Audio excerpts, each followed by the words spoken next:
তাদের 5টি প্রশ্নের জবাব আমি দিচ্ছি প্রতিনিয়ত যেভাবে দিয়ে থাকি। শেষ বৈঠকে ইমাম সাহেব সালাম ফেরানোর আগে মুক্তাদির যদি ওযু ভেঙে যায় তাহলে নামাজের বিধান কি? আমরা শুনেছি সাদ্দাদের তৈরি করা একটি বেহেশত আছে, ওটা কোথায় এখন কি অবস্থায় আছে একটু জানাবেন। আযান ছাড়া জামাতে নামাজ পড়া যাবে কিনা? কোরবানি কার উপরে ওয়াজিব? কত টাকা থাকলে কোরবানি দিতে হবে? আমাদের মসজিদের ইমাম সাহেব বেদাত করেন, বেদাত কাজে লিপ্ত থাকার তার পিছনে নামাজ না পড়ে আমি যদি বাড়িতে নামাজ পড়ি তাহলে নামাজ হবে কিনা? শেষ বৈঠকে ইমাম সালাম ফেরানোর আগেই যদি মুক্তাদির ওযু ভেঙে যায় তাহলে করণীয় কি? হতে পারে এরকম অনেকটাই। যদি ওযু ভেঙে যায়, আমি মুসল্লি, আমি মুক্তাদি, আমার ওযু নষ্ট হয়ে গেছে, কিন্তু ইমাম তখনও সালাম ফেরাননি, এমন অবস্থা যদি তৈরি হয় তাহলে আপনি আস্তে করে উঠে চলে যাবেন।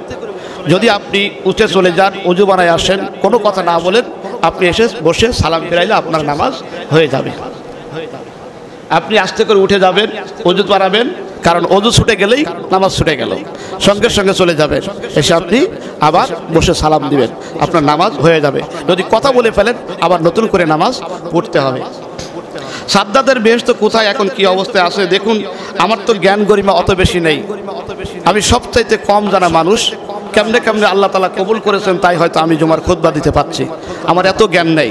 তবে যতটুকু পড়েছি, আমার ইউনিভার্সিটিতে যতটুকু বই পুস্তক ছিল, যতটুকু পড়েছি, যতটুকু আমি শুনেছি, আমার উস্তাদদের কাছে শুনেছি, সাদ্দাদের বেহেশতের এর কোনো অস্তিত্ব খুঁজে পাওয়া যায় না। এটা একটি মানুষকে বোঝানোর কল্প কাহিনী মাত্র, এরকম কোনো ঘটনা পাওয়া যায় না। অনেকে মুখরোচক কথা বলেন, সেটা হলো ইসরায়েলি বর্ণনা, আর ইসরায়েলের অনেক বর্ণনাগুলো আমাদের ভিতরে ভ্রান্ত বর্ণনা দিয়ে দেওয়া হয়েছে। আযান ছাড়া জামাতে নামাজ পড়া যাবে কিনা, অর্থাৎ যখন আমরা নামাজ পড়তে চাই জামাত করে, তখন হয়তো আযান হয়নি, এরকম আযান ছাড়া জামাতে নামাজ পড়া যাবে কিনা? দেখুন, জামাতের জন্যই তো আযান, আযানটা দেওয়া হয় জামাত কায়েম হওয়ার জন্য।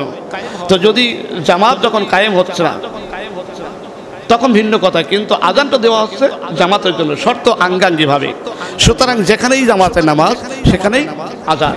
আর আযান দেওয়ার সবচাইতে বড় সফলতা হলো আপনি যখন আযান দিবেন নামাজের জন্য, শুধু এই দুনিয়ার মানুষ, আমরা যে মাখলুক, আমরা আসি না, আল্লাহর অনেক মাখলুক আল্লাহকে সেজদা দেয়। এই জন্য যেখানে জামাত হবে সেখানে আপনি আযান দিয়ে নেবেন, এটা হলো সুন্নাহ। কোরবানি কার উপরে ওয়াজিব? কত টাকা থাকলে কোরবানি দিতে হবে? যে কি কোরবানি কার উপরে ওয়াজিব, কত টাকা থাকলে কোরবানি দিতে হবে, এটা হলো সবচাইতে একটা সহজ মাসালা। আপনাদেরকে বলি, কারণ আমরা অনেকেই চিন্তা করি 7 ভরি সোনা থাকার পরে জাকাত দিতে হয়, রূপা থাকার পরে জাকাত দিতে হয়, এটাও মনে হয় ওই রকমই। এবং আমাদের সমাজে একটা প্রচলিত কথাও আছে, যার উপরে জাকাত ফরজ তার উপরে কোরবানি ওয়াজিব। কথাটি সহিহ হাদিস দ্বারা সাবেত নয়। কোরবানি ওয়াজিব হওয়ার জন্য শর্ত হলো যদি কোরবানির পশু কেনার ক্ষমতা থাকে, যদি কোরবানির পশু কেনার ক্ষমতা থাকে, মাসালা ছোট, যদি কোরবানির পশু কেনার ক্ষমতা থাকে, অর্থাৎ সেই সক্ষমতা থাকে, তাহলে তার উপরে কোরবানি ওয়াজিব। যেমনটি হলো হজের ব্যাপারে আপনার হজ তখনই ফরজ মান ইসতাতা ইলাইহি সাবিলা, যখন ওই জায়গায় যাওয়ার সক্ষমতা থাকবে। আমরা অনেক টাকাওয়ালা মানুষ নিয়ত করি যে আমি উমরা করে ফেলবো এবার, তারপর একদিন সময় সুযোগ মতো হজে যাব, কাবা ঘরকে দেখার সঙ্গে সঙ্গে আপনার উপরে হজ ফরজ হয়ে যাবে। সুতরাং আপনি কি করবেন? এই জন্য এই মাসালাটা খুবই একটা ভুল মাসালা, আমাদের সিদ্ধান্তটা ভুল।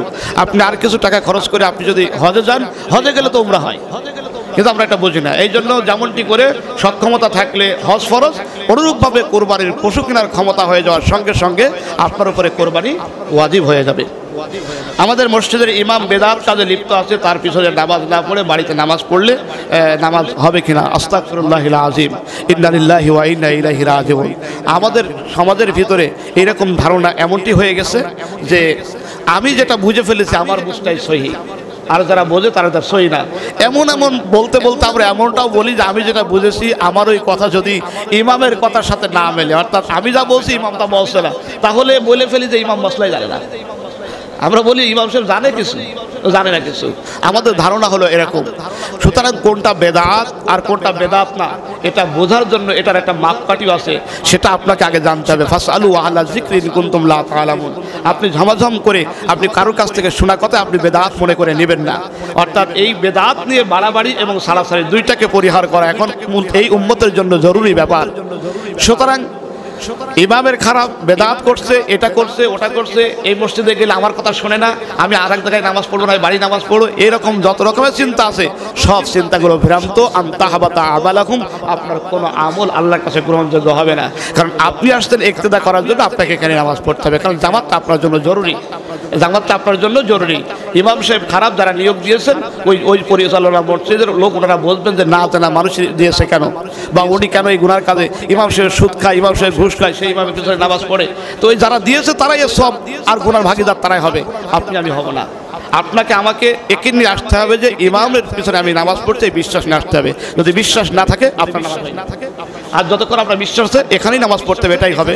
আলাদা মসজিদ বানানো, আলাদা বাড়িতে নামাজ পড়া কোনোটি শরীয়তে জায়েজ নেই। আল্লাহ পাক আমাদের সহিহ সুন্নাহ পদ্ধতিতে ইবাদত করার তৌফিক দান করুন। হাযা মা ইনদি ওয়াল ইলমু ইনদাল্লাহ তাওয়াক্কালতু আলাইহি ইউনিব। আসসালামু আলাইকুম ওয়া রাহমাতুল্লাহ।